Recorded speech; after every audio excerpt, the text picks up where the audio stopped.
Đây là những cái cây được mình trồng trong vỏ trứng, rất là dễ thương. Các bạn có thể đặt trên bàn học, trên bàn làm việc, giúp giảm căng thẳng. Những cái vỏ trứng này mình có dán đề can lên cho nó này các bạn. Mình dán những cái hình ảnh hoặc là chữ lên vỏ trứng rất là dễ thương. Đề can này là đề can trượt nước. Loại đề can trượt nước này dán được trên rất nhiều chất liệu khác nhau như là nhựa, thủy tinh, kim loại.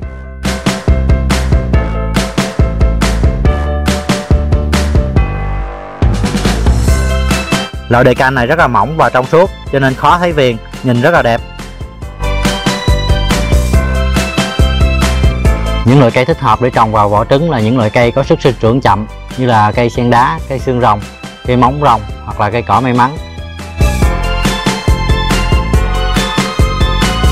Đây là những cái trứng vịt mình mua ở chợ về, các bạn thấy nó rất là dơ cho nên trước tiên mình sẽ làm sạch. Mình cho vào miếng dẻ rửa chén một ít nước rửa chén, sau đó mình chùi cho sạch.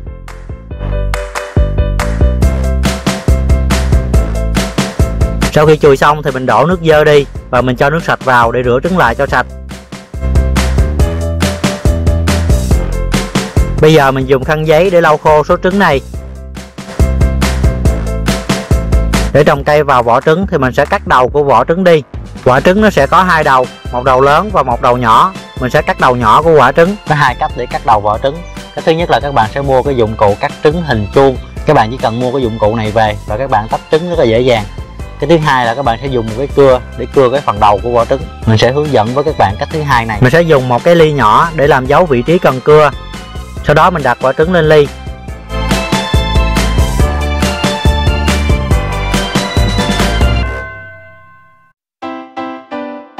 Mình dùng cây viết chì để làm dấu.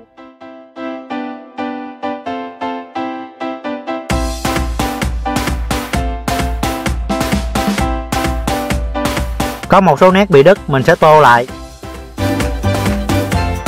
Mình làm mẫu thêm một cái quả trứng nữa cho các bạn xem.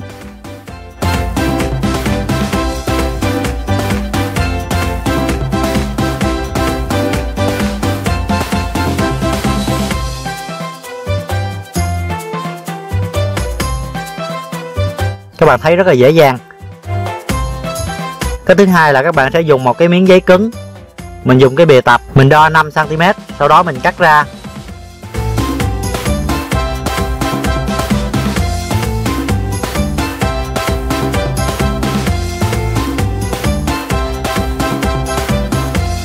Tiếp theo mình đo nó dài 12 cm.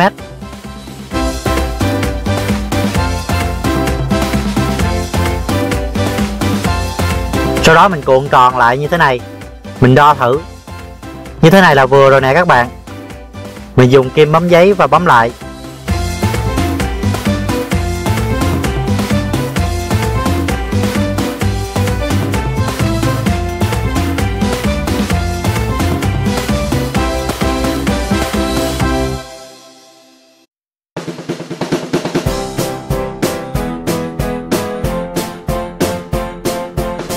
Đây là những cái quả trứng mình đã làm dấu xong. Bây giờ mình sẽ cưa theo cái đường này. Mình dùng một cái lưỡi cưa sắt. Cái lưỡi cưa sắt này các bạn mua ở các cửa hàng bán đồ điện nước, có bán rất nhiều. Để cầm được dễ dàng hơn, mình sẽ quấn khăn giấy ở một đầu như thế này. Mình đặt móng của ngón tay cái vào cái đường vẽ cần cưa. Còn cái lưỡi cưa mình sẽ đặt cho nó dựa vào cái móng tay như thế này. Sau đó mình cưa. Các bạn cưa đều, cưa nhẹ nhàng theo kiểu là ăn mòn từ từ. Các bạn không được cưa mạnh nha các bạn. Các bạn cưa đến cái lớp màng mỏng bên trong, các bạn dừng lại. Đây là cái lớp màng của quả trứng. Xuyên qua cái lớp màng này là lòng trắng trứng. Mình cứ tiếp tục cưa như vậy.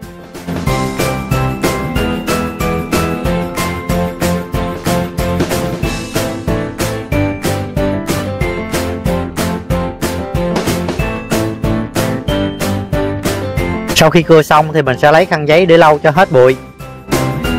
Sau đó mình dùng cái dao nhỏ để cắt cái lớp màng mỏng này đi.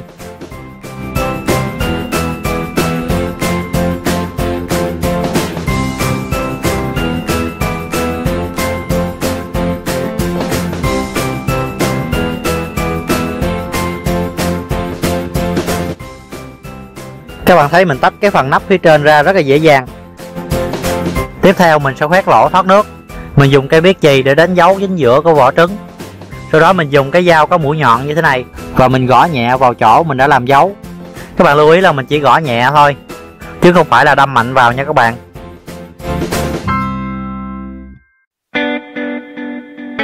Mình chỉ gõ nhẹ thôi, từ từ nó sẽ lủng. Nó đã thủng rồi nè các bạn. Mình mở rộng cái lỗ thoát nước. Mình cũng lột lớp màng bên trong của vỏ trứng ra. Mặt bên trong nó sẽ có một cái lớp màng mỏng như thế này. Mình lột ra luôn cho sạch.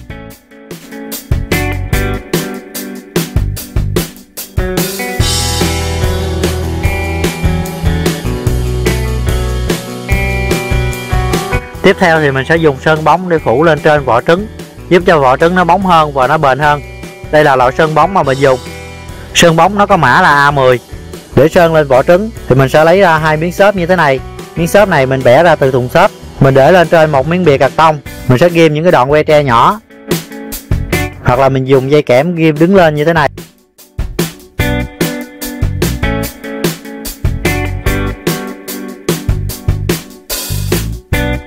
Sau đó mình đặt vỏ trứng vào.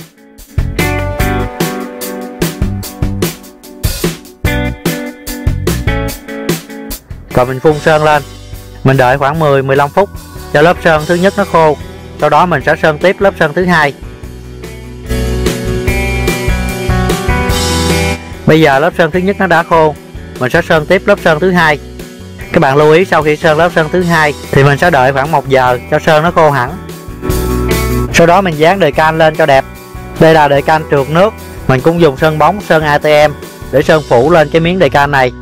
Mình sẽ sơn 3 lớp sơn. Mình dùng băng keo để cố định vào miếng xốp.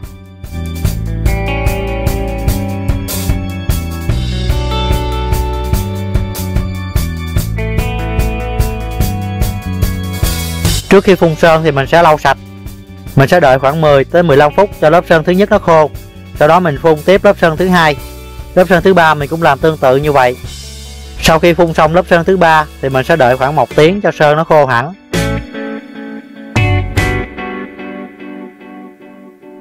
Bây giờ nó đã khô hẳn rồi nè các bạn. Mình sẽ gỡ ra để dán vào vỏ trứng. Mình sẽ cắt những cái hình mà mình muốn dán ra.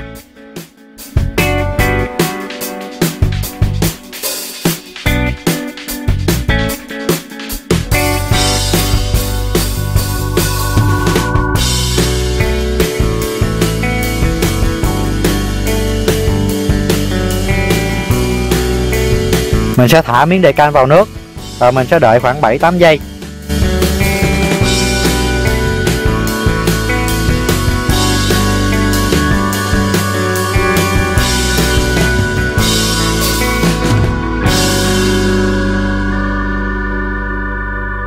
Mình trượt cái phần hình ảnh phía trên ra.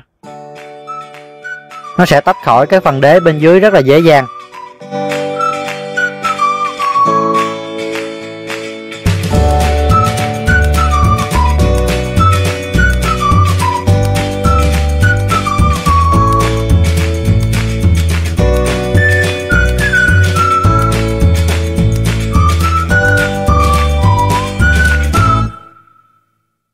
Mình cũng dùng khăn giấy để mình vuốt như thế này.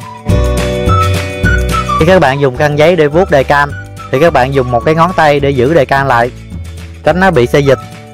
Các bạn lưu ý là đề can nước rất là mỏng, cho nên thao tác của các bạn phải hết sức cẩn thận và hết sức nhẹ nhàng.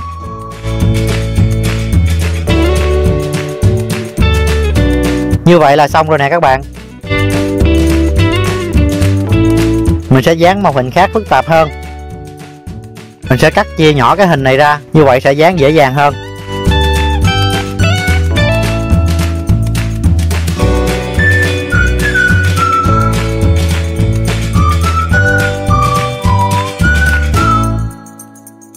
Mình cũng ngâm nước khoảng 7-8 giây.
Sau khi dán đề can xong thì mình sẽ phủ lên vỏ trứng một cái lớp sơn bóng nữa để bảo vệ đề can, giúp nó bền hơn. Bây giờ mình sẽ làm cái chân để vỏ trứng nó đứng được. Mình cắt keo nến ra thành 3 đoạn nhỏ, mỗi đoạn dài 1 cm. Các bạn dùng lưỡi lam giống mình hoặc là dùng dao hay là kéo để cắt ra cũng được.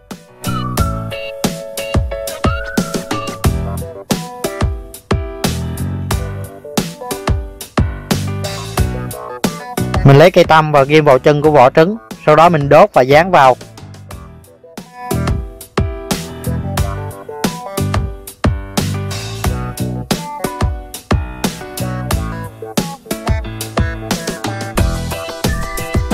Mình xay cây tăm để lấy cây tăm ra. Hai chân kia mình cũng làm tương tự.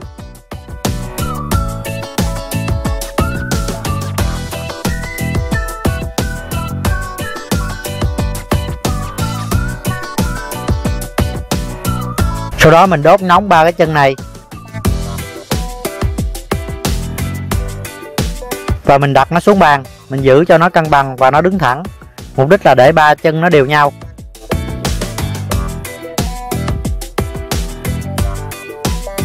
Mình đợi cho nó khô. Sau khi chân nó đã khô thì mình dùng cái dao để tách chân nó ra khỏi mặt bàn.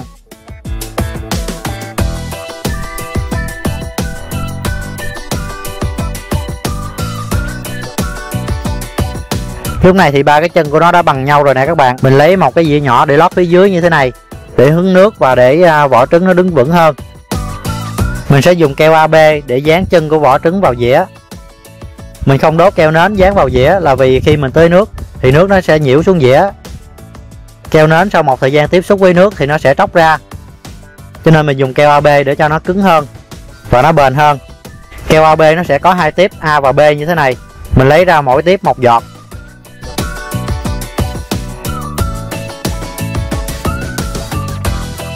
Sau đó mình trộn đều lại. Sau khi trộn đều thì mình sẽ nhúng phần chân của vỏ trứng vào cho nó dính keo. Mình đợi khoảng 5-10 phút, keo nó sẽ khô và nó sẽ dính chặt vào dĩa. Đây là những cái vỏ trứng đã được mình dán dính chặt vào dĩa. Bây giờ mình trồng cây vào nữa là xong rồi các bạn. Mình đập ra một ít gạch nhỏ và mình lót phía dưới đáy của vỏ trứng. Làm như vậy thì nó sẽ thoát nước tốt hơn.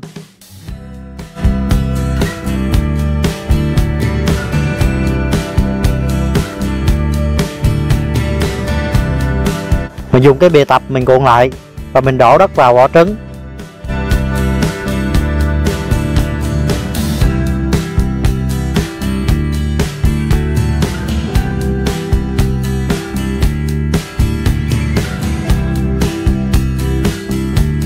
Mình rắc lên bề mặt một ít viên đất nung loại nhỏ. Làm như vậy thì sẽ giúp cây đứng vững hơn. Các bạn dùng gạch vụn giống như là lót phía dưới cái đáy của vỏ trứng cũng được.